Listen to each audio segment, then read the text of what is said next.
Well, this case about the auctioning of girls could put the Gehlot government in a spot. The BJP has alleged that the Congress government does not appear to be as concerned as the seriousness of the case demands.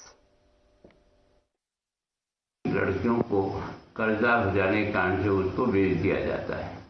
अब इसका प्रसन्न ज्ञान केवल मैं नहीं ले रहा हूँ, नेशनल ह्यूमन राइट्स कमीशन ने भी अपनी सरकार को और वहाँ के कलेक्टर और एसपी को भी इसके बारे में जानकारी देने के लिए कहा है। तो जहाँ इस प्रकार की संस्थाएं इन्वॉल्व हो रही है, इसका मतलब यह है कि घटना गंभीर है। उस गंभीर घटना को सरकार को भी गंभीरता से लेना चाहिए, पर उसके बारे में सरकार इतनी ज्यादा चिंतित नहीं है। My colleague Bhavar is joining us over the phone line with more details on this. Bhavar, this is an absolute shocker. Girls also being sold off and the panchayats aware of it. Any information on any action that has been taken against them? देखिए, आज एक meeting होनी है। हो सकता है कि जो ह्यूमन राइट्स है वो और बाल अधिकार आयोग मिलकर के आज एक मीटिंग करेंगे, क्योंकि जो नेशनल ह्यूमन राइट कमीशन है उसने जवाब मांगा है सरकार से और डीजीपी से। तो पुलिस स्तर की भी जो बैठक है वो भी आज होगी संभवतया, और सरकार स्तर पर भी एक बैठक हो सकती है जिसमें इस बात पर चर्चा की जाएगी कि आखिरकार ये घटनाक्रम जो है वो कैसे और कहां से सामने आ है और क्या उस पर अभी तक कार्रवाई की गई है। क्योंकि एसपी और कलेक्टर को भी तलब किया गया है, जवाब तलब किया गया है लिखित में उनसे, तो वो जवाब भी उनसे मांगा जाएगा। लेकिन बता दूं कि जो पंचों का पाप है वो राजस्थान में साफ तौर पर सामने आया है, जिसमें सिर्फ एक दो नहीं बल्कि दर्जनों ऐसी लड़कियां हैं जिनको न सिर्फ राजस्थान के अन्य जिलों में बल्कि राजस्थान के बाहर मुंबई, बिहार, उत्तर प्रदेश, मध्य प्रदेश में भी उनका सौदा किया जाता है।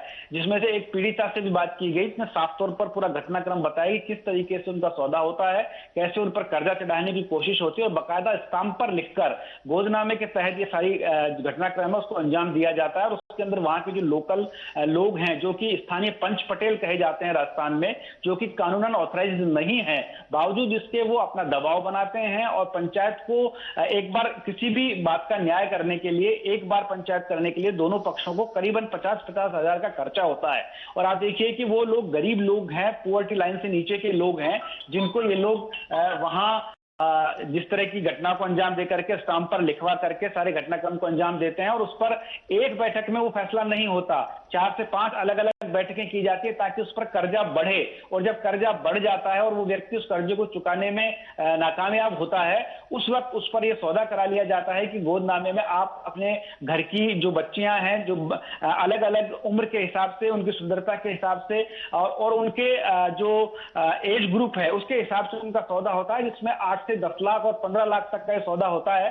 जिसमें अगर 6 साल के लिए सौदा होता है तो वो जो बच्ची है एक बार राखी पर अपने घर जा सकती है, लेकिन उम्र भर के लिए अगर सौदा हो जाता है तो फिर वो कहां जाएगी, कैसे रहेगी, उसका कोई पता नहीं होता। उसको कभी भी घर आने की अनुमति नहीं होती है।